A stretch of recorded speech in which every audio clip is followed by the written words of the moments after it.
কিন্তু প্রত্যেকে স্মার্টফোন ব্যবহার করি, অথচ আমাদের এই স্মার্টফোনে চার্জ সঠিকভাবে থাকে না। এর ফলে কি হয়, আমাদের ব্যাটারি ব্যাকআপটা ভালো পায় না। এর জন্য আমরা কোনো একটা ইম্পর্টেন্ট কাজ বা কোনো একটা গুরুত্বপূর্ণ কাজ করতে পারি না। তো আজকে ভিডিও দেখাবো যে কি করে আপনি আপনার ফোনে ব্যাটারি হেলথ বা ব্যাটারির যে ব্যাকআপ রয়েছে সেটাকে বাড়াবেন। তো কি সে সেটিংস রয়েছে আপনার স্মার্টফোনে, যদি জানতে বা শিখতে চান তো চলুন আজকে ভিডিও শুরু করা যাক। এর জন্য আপনারা প্রত্যেক দিনের মতো ফোনের সেটিংসে আসবেন।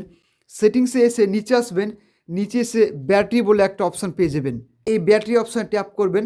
ট্যাপ করার পর দেখবেন যে আমার ফোনে 19% চার্জ রয়েছে এবং ফোনটা চলবে 1 ঘন্টা 54 মিনিট। এবার আমার কিন্তু ফোনে এখনও চার্জের প্রয়োজন রয়েছে। আমি কিন্তু 2 ঘন্টা ফোনটা ব্যবহার করতে চাই। তো এটা করার জন্য কী করবো, এখানে আমি দেখুন পাওয়ার সেভিং মোড বলে একটা অপশান রয়েছে। এই অপশানে যদি আমি ট্যাপ করে দিই তাহলে সঙ্গে সঙ্গে দেখবেন যে আমার 2 ঘন্টা 10 মিনিট কিন্তু আমার ফোনটা চলবে। এর মানে কী হলো, যে আমার আধা ঘন্টা তারও বেশি যে একটা সময় কিন্তু আমি পেয়ে গেলাম।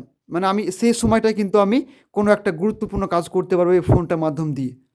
তো এই সেটিংটি যদি আপনি আপনার ফোনে অন করে যদি কোনো গুরুত্বপূর্ণ একটা কাজ করেন তাহলে কিন্তু আপনি চার্জ সার্ভিসটা পেয়ে যাবেন ভালো। তাই অবশ্যই আপনি যখন কোনো একটা কাজ করবেন তখন এই পাওয়ার সেভিং মোড অপশানটা অন করে কিন্তু সেই কাজটা করবেন।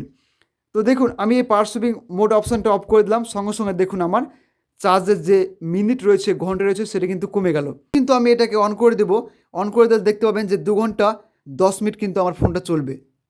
তো এইভাবে কিন্তু আপনার স্মার্টফোনে কিন্তু আপনার ফোনের ব্যাটারি যে পার্সেন্টেজ রয়েছে সেটা কিন্তু বাড়িয়ে নিতে পারবেন বা ঘন্টাটা কিন্তু আপনি বাড়িয়ে নিতে পারবেন। তো এই ছিল আজকের ছোট্ট ভিডিও। যদি আপনাদের কাছে ভালো লেগে থাকে অবশ্যই লাইক, কমেন্ট, শেয়ার করতে ভুলবেন না।